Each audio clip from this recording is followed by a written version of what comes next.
सुंदर वन के जंगल में टुनटुनी चिड़िया अपनी सौतेली माँ टूनी के साथ रहा करती थी। उठो टुनटुनी बेटा, मैंने तुम्हारे लिए नाश्ता बना दिया है। और ये बताओ, मैं तुम्हारे लिए लंच में क्या बनाऊं? ऐ नौकरानी, इतनी चिपनी चुपड़ी बातें करना तू छोड़ दे। ये सब करने से तू मेरी माँ नहीं हो जाएगी। तू नौकरानी है, नौकरानी की तरह रह। जब टुनटुनी चिड़िया अपनी माँ से बदतमीजी कर रही थी, तभी वहाँ पर टुन्नू चिड़ा आता है और कहता है, टुनटुनी, ये तुम्हारी माँ है, नौकरानी नहीं। इनसे ढंग से बात करो, बदतमीजी मत करो। चलो माफी मांगो इनसे। मैंने कोई गलती नहीं की है, मैं माफ़ी नहीं मांगूंगी। और आप इन्हें समझा दीजिए, ये मेरी माँ नहीं है और ये मुझ पर हुक्म ना चलाया करें। टुनटुनी चिड़िया वहाँ से गुस्सा होकर चली जाती है। फिर टुन्नू चिड़ा टूनी से माफ़ी मांगता है टुनटुनी की गलती के कारण। टुनटुनी की तरफ से मैं माफी मांगता हूँ। वो अभी बच्ची है, धीरे धीरे समझ जाएगी। आप माफ़ी क्यों मांगते हैं जी? टुनटुनी मेरी ही बेटी है, मुझे कोई दुख नहीं है उसकी बात का।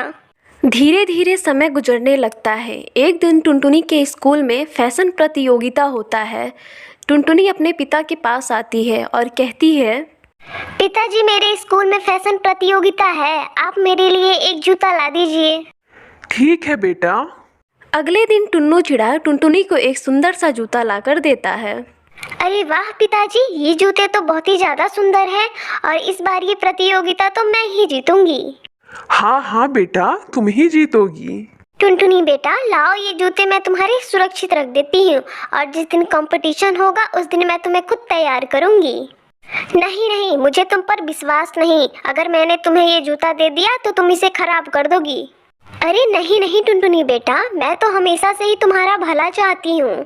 हाँ हाँ, मुझे अच्छे से मालूम है कितना भला चाहती हो तुम। अब जाओ, जाकर अपना काम करो, मेरे काम में अड़ंगा मत डालो। पिताजी, आप मेरे स्कूल में आएंगे ना?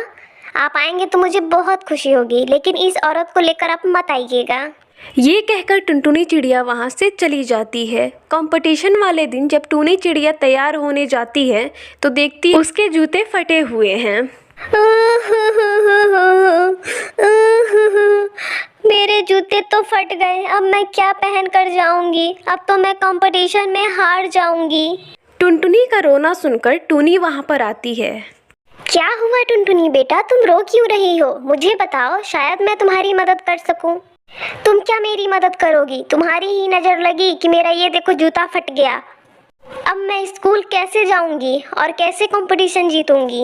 अरे टुनटुनी बेटा, तुम मत घबराओ, मैंने तुम्हारे लिए बहुत ही अच्छे जूते सिले हैं और तुम वही पहन कर जाओ। मजबूरी में टुनटुनी चिड़िया वो जूते पहनकर जाती है और स्कूल में उसे फर्स्ट प्राइज मिलता है। वो घर पर आकर अपनी माँ से माफ़ी मांगती है। माँ, मुझे माफ़ कर दो, मैंने तुम्हें अपनी माँ कभी नहीं समझा। पर टुनटुनी बेटा, मैंने तो तुम्हें हमेशा ही अपनी बेटी समझा है। ये कहकर दोनों माँ बेटी गले लग जाती हैं। उस दिन के बाद से खुशी खुशी से वो लोग रहने लगती हैं। सुंदरवन के जंगल में एक टुनटुनी नाम की चिड़िया अपनी सौतेली माँ और अपने पति के साथ रहती थी। टुनटुनी चिड़िया का पति कालू अनाथ था, उसका कोई भी घर परिवार नहीं था, इसलिए उसकी सौतेली माँ टूनी ने शादी के बाद उसे घर जमाई बना लिया। एक दिन कालू कौवा घर में आराम कर रहा था, तभी टुनटुनी चिड़िया की सौतेली माँ टूनी उसे देख लेती है और ज़ोर ज़ोर से चिल्लाने लगती है।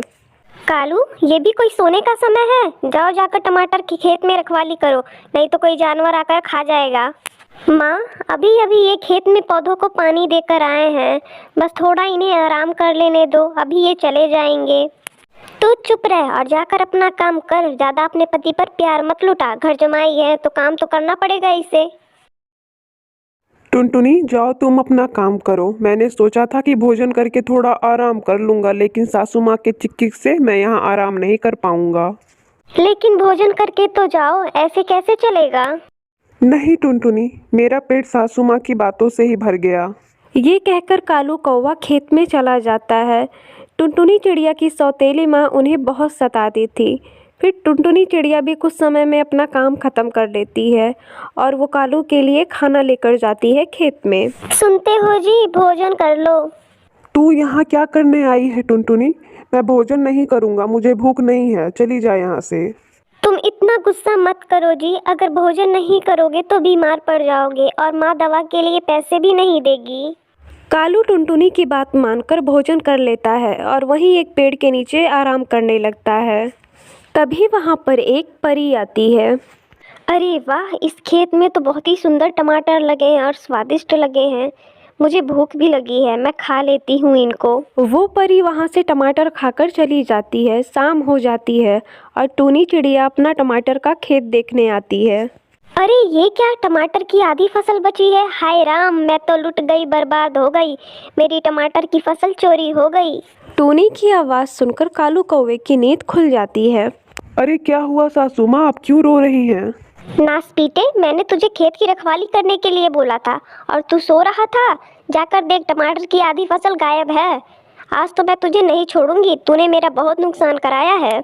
इतना कहकर टूनी चिड़िया अपने दामाद कालू कौवे को पीटने लगती है। अगले दिन कालू कौवा बिना खाए पिए टमाटर की रखवाली करता है। तभी वो परी आती है और कालू कौवा जाल फेंककर उसे पकड़ लेता है। कालू कौवे, तुम मुझे एक भले पक्षी लगते हो। मैं एक परी हूँ। तुम एक भले पक्षी लगते हो, लेकिन तुम बहुत परेशान हो। तुम घर जमाई बनकर रहते हो और तुम्हारी सास तुम पर बहुत जुल्म करती है। मैं तुम्हारे सारे दुख दूर कर सकती हूँ। तुम मुझे इस जाल से आज़ाद कर दो। मैं तुम्हें एक लकड़ी का सुंदर सा घर बना कर दूंगी, जिसमें तुम अपनी पत्नी के साथ खुशी खुशी से रहना। कालू कौवा परी की बात मानकर परी को आज़ाद कर देता है और परी एक सुंदर सा उसे लकड़ी का घर बना कर देती है। कालू खुशी खुशी घर आता है और टुनटुनी चिड़िया को अपने साथ लेकर उस लकड़ी के घर में जाता है। ये घर तो बहुत ही सुंदर और बहुत ही अच्छा है जी।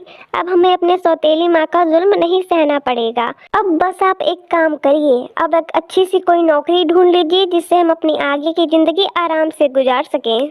फिर कालू कौवा एक ढाबे पर नौकरी करने लगता है। उसके बाद से वो दोनों पति पत्नी खुशी खुशी से उस लकड़ी के घर में अपना जीवन बिताने लगते हैं।